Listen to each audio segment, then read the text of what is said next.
Is OpenAI in trouble?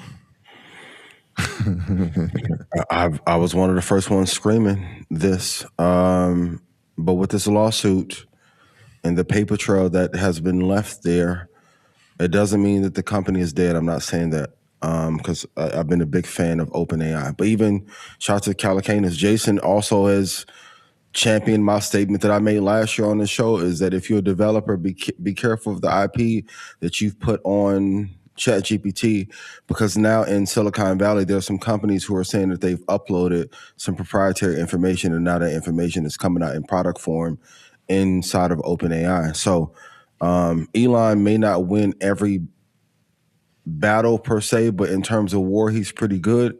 And the sentiment on Sam is changing rapidly.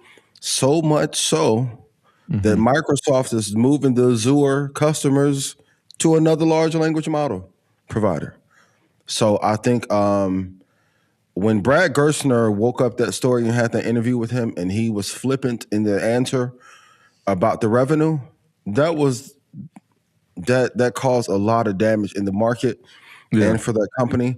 They have to regulate and get this done, and he needs management, crisis management like no other right now, because this can destroy some of the valuation of the company. But Microsoft, from what I'm told inside the headquarters, is not very happy with the investment or him right now. There are reasons for concern. I think obviously, they had a pretty good year. They brought in 20 billion, but they've spent so much more. I think people need to understand that OpenAI is not a profitable company, present day, right? Like they're not profitable. I think what caused a stir this or last week was the idea of them now adding ads to the platform. Well, why would you add? Oh my God. Right? They were adamant about like that was not something that they wanted to do, and now they've had to reverse course. Well, why do you take on ads? Well, you need revenue. You need the money. Like we need money, and you have millions, like 800 million people using it, or 900 million people using it. Low tiers, high tiers. You need to bring in some capital because the overspending, right? At some point, that check has to be cashed, right? Like the problem with that is that the competition it's heating here. up.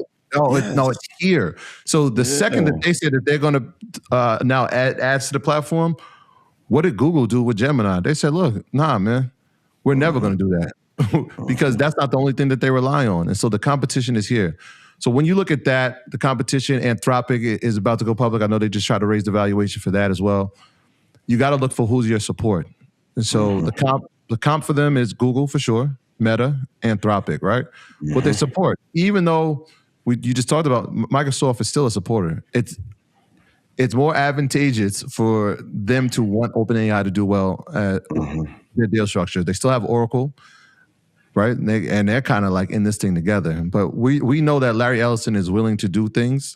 And we saw that recently with the Netflix Warner Brothers deal and go above and beyond to make sure that his investment works. SoftBank is still a supporter. NVIDIA is a supporter. AMD is a supporter. Yeah. Broadcom is a partner.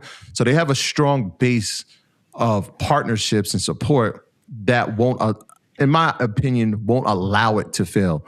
But they got to start making some money. And so the ad thing and doing it quickly. In fact, they're saying that based on the bottom line now, profitability doesn't look likely till 2029. Minimum. Right, that's 3 more years. So now how do you get this expenditure of, when we talked about the $500 billion investment in Stargate, right? How do we get this investment inside of AMD to be profitable? How does the Broadcom thing make sense? They got to figure this out and figure it out quickly because Gemini is not slowing down and Anthropic is not slowing down. And even Grok XAI is not slowing down. It's slowing down at all. Nope. And that's not their only source. Gemini added 8 million users in the last year when they were behind initially. And like I said, Microsoft became one of Anthropic's top customers, on pace to spend nearly $500 million a year for Anthropic AI to power Microsoft products. They can still invest and own 49% of a company, but if you have an erratic leader, you're going to say, let me hedge my bet and invest somewhere else so that the deliverability and the quality of the AI is higher for the customers.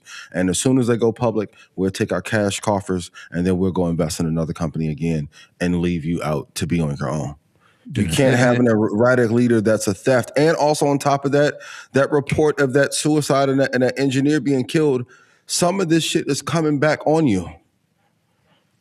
It's too many rumblings in San Fran about this was clearly stolen from Elon. It was nonprofit and you converted it for profit and then moved them out. He stopped the ketamine use. He's awake now. You have a real lawsuit to fight. Everyone wants to walk away. And Google and Anthropic are going to be some of the biggest beneficiaries of. So it goes back to Rashad. You can't have an emotional, erratic man leading a company of that magnitude. You can't trust him. And it's the idea of it being in debt is not, I mean, you feel like you hear that in the investment world all the time, especially with startups. The issue is the scale of the debt. It usually is not in the hundreds of billions. And that's they were asking for a bailout before they went public. What? Raise another round. The problem now when you raise another round, when people see that the competitors have caught up to you, they got to figure something out. All right, my bad, Rashad. Go ahead. All right. Well, we'll monitor the situation. Sometimes it's my passion talking. There's a few downward stocks right now. Netflix is down 34%. Meta's down 22%. Microsoft is down 17%. Tesla 12%. Nvidia 12%. Apple 10%. Amazon 8%. Google 2%. What down stock is the stock that you most like right now? Out of this category, all of them long term. If we're looking short term, Microsoft will be first. And I really love the restructuring of Tesla no longer being a car company and being autonomous and him being focused more than ever. Do I think Netflix will recover? Once again, it's a debt issue. I think Netflix would probably be third and they'll be fine. But I'm going to have to go with Microsoft first, Tesla second, then Netflix third. The RIP is a great move. Kudos to Ben Affleck and you like it? Damon. What? You didn't? It's like Sicario in the town in one. I didn't finish it. I was watching is it He Said, She Said? What was the joint? His and Hers? Or His and Hers. That's another. Yeah. Netflix is doing a few things that's concerning to me. Tell me more. Yeah, go ahead. They going into music. Wait, what? You didn't hear about that? No, I've been on my peaceful meditation thing, staying off the. No, I didn't see that.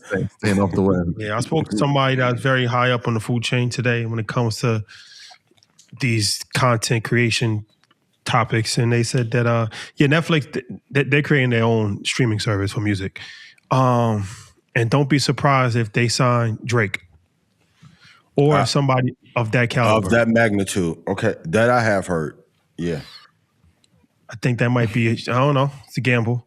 But then there's this number one, like one of the top 3 movies on Netflix right now I watched yesterday. It's like The Suitcase Killer. You ever watched that? Oh, yeah. I was actually going to watch it last night. But you in your Netflix bag right now. It's concerning.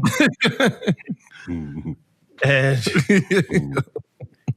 the reason the why. movie or the strategy? The movie is a Lifetime. It's like a Lifetime movie. Okay. I was surprised that Netflix even put it on their platform. They do some of those. Mm-hmm. That to me, just on an eye test, the quality is eroding. Yeah, no, that's not fair. It's like with Def Jam. Shout to Def Jam and everybody there. It's like the last 5 years of Def Jam. Yeah, you're starting to cut it too much. Too much. Yeah, you're cutting it too much. Can't get stepped on. You cutting it too much, man. Well, I said, nah, I'm surprised. and it was in like the top 10 recommended too. It was like number 3. It definitely was number 3. It's trending. Yeah, but here I mean, tomorrow's a big day, right? By the time we come on Market Mondays next week, we'll have a better picture of what Netflix looks like. I think fourth quarter is traditionally their best quarter. Fourth and first are usually their best, obviously, because of the content that they put out. And they had a hell of a year. When you're talking about Stranger Things, I mean, it's still the most watched thing on Netflix. Billions of views. You talk about Squid Games that they had the finale for that. Then they brought in the dragon, what is it, Dragon Demon or Demon Slayer, whatever that thing is. Something like that. Yeah. And that Demon went Hunter. crazy. Demon Hunters, that was incredible. And they just had a wild card. Like the Diddy documentary is a wild card, but the numbers that it did were incredible. Add into that the live sports, you have football, you had the Jake Paul fight. I think they're going to report an incredible quarter, and maybe we'll get more clarity on what this Warner Brothers deal looks like. I know they're trying to expedite that. They said now they're going to do all cash, right? You do all cash. Now, the time frame that you can get that content into the wheelhouse and start trying to make revenue off of it gets picked up in the first 2 quarters of this year, where it was looking like if they were going to do loans and figure out how they were going to do buybacks and shares, it would have took them to 2028. They're trying to get back into this space where, all right, yes, we did the 10-to-1 split, but we're still the most dominant thing when it comes to media, and especially streaming services. Tomorrow will be very interesting, and it's going to tell us a lot. I like Netflix. All right, before we bring MG on, because we got to bring MG on, the last thing is Microsoft. When is Microsoft? When are we going to see some? When are we going to see some action from Microsoft? Are you not happy with how they? I mean, I think they're in a great position right now to. Like around that stock level, I'm not going to give our price away, but 449 is a place we not even a buy point per se, but like Microsoft has been kind of like consolidating. I mean, it's all right. A year ago it was $444, and today is $459. Mm-hmm. Yeah. So it's been pretty much flat for a year, right? Like when are we going to start to see Microsoft take off to the upside? I think once they figure out to be very honest, the onboarding of a new AI partner and what that looks like, and then also to the window of when OpenAI goes public. This reminds me of like a star player being in a star organization, but it's not working out. So let's get this off the books. Let's get our 49%. But now we have all the tools for Copilot and all the software that we need.